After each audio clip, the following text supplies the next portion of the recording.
few comments on our Merging with Shiva lesson for the day, which is lesson 32, and entitled Living Two-Thirds Within.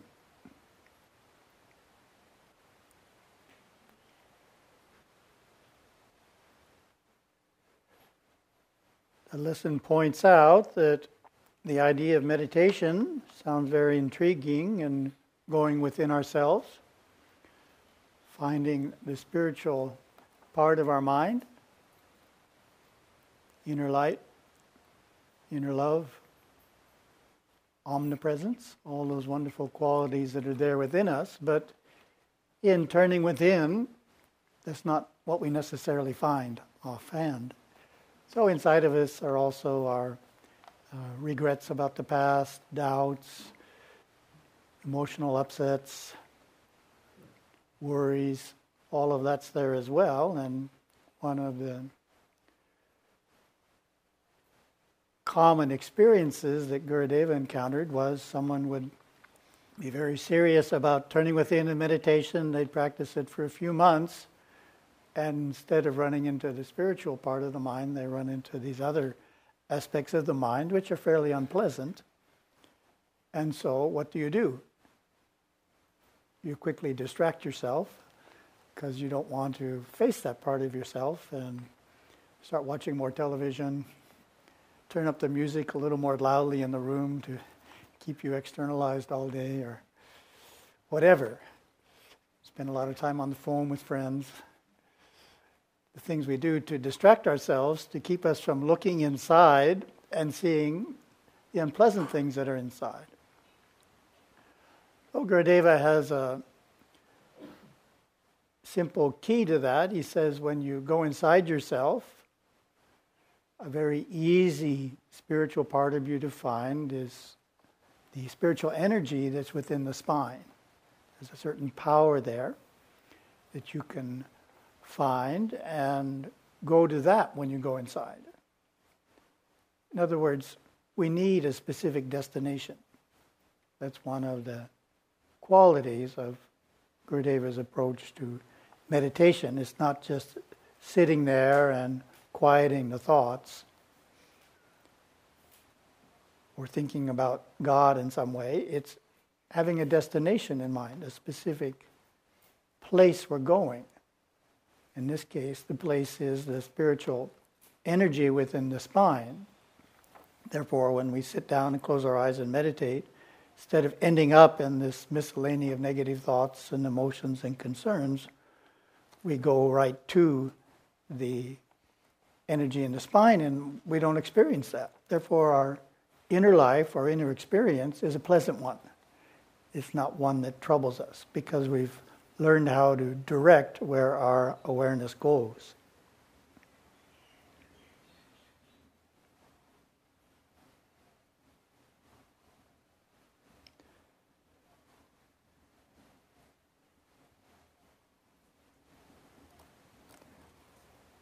One of the important aspects of this idea is when we're successful at it, when we actually go inside ourselves in meditation and find something spiritual, when we come out of meditation and engage in the activities of our day, we're not supposed to totally forget about it. It's not supposed to go away. We're supposed to maintain it. And that can be done through practice. We can kind of be looking inside and outside at the same time without having a divided mind. It's just the mind is encompassing two directions instead of one direction. And Gurudeva suggests a couple of simple keys for that. To keep the awareness alive of what we found inside in our meditation, we need to keep the spine straight. Sit up straight during the day if we're sitting, not allow ourselves to slump. So sitting up straight, and then he says, regulate your breath.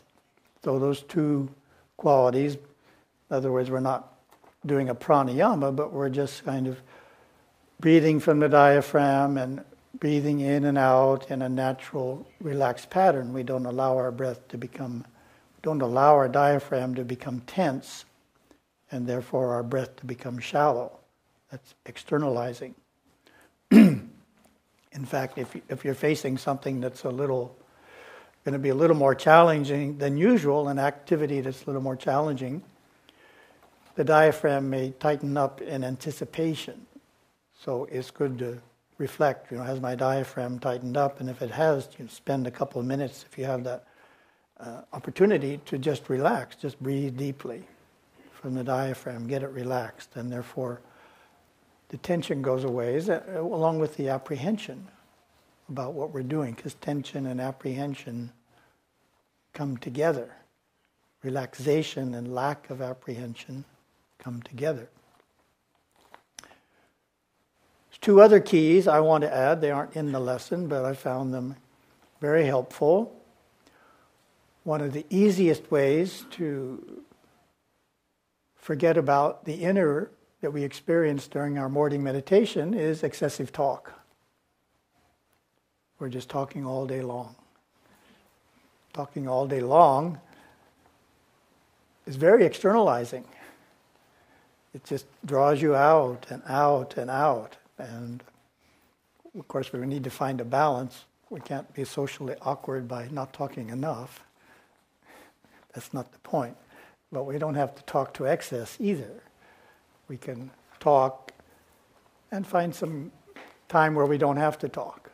And that's very internalizing, helpful in keeping in touch with the within. And then another simple principle is to avoid emotional entanglements or simple arguments with people. In other words, if there's a disagreement, try to keep it in the intellectual level. Try to keep it from dropping into an emotional level where it adds these strong emotional feelings. And then you go away upset. And if you're upset's another word for externalized. So we want to avoid that as well. There's nothing in Gurudeva's teaching said you can't disagree or shouldn't disagree. Disagreements are natural between people. We have different ways of looking at things. Our natures aren't the same. Husband and wife will disagree because one's a man and one's a woman. They don't look at life the same way. They're not supposed to.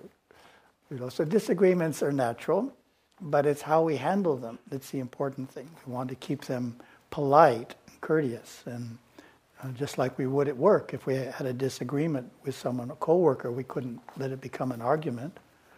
Pretty soon we wouldn't have a job anymore. We have to handle it professionally. So likewise, in our private life, if we can handle disagreements professionally without them becoming filled with lots of emotion and becoming minor arguments, then that helps too in keeping the within of us alive throughout the day.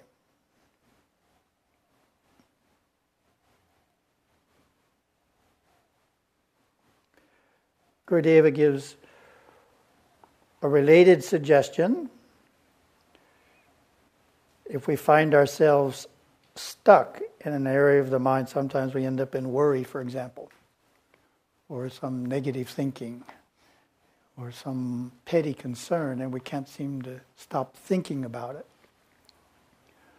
So Gurudeva says, well, think instead about the power in the spine, the spiritual energy in the spine.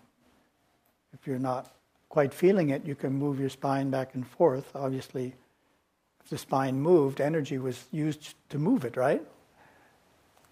Movement comes from energy. So there's energy there, and just think about the energy more than the movement in the spine, and you start to reconnect with the energy in the spine. So we want to move our awareness from the petty concern, worry, to thinking about the spine, and then launch out into a more positive area. So we don't try and go from this area of the mind to that area of the mind. We're trying to go from this area, which isn't that productive, into the spine, stay there for a while, and then come back out into an area that we want to be thinking about.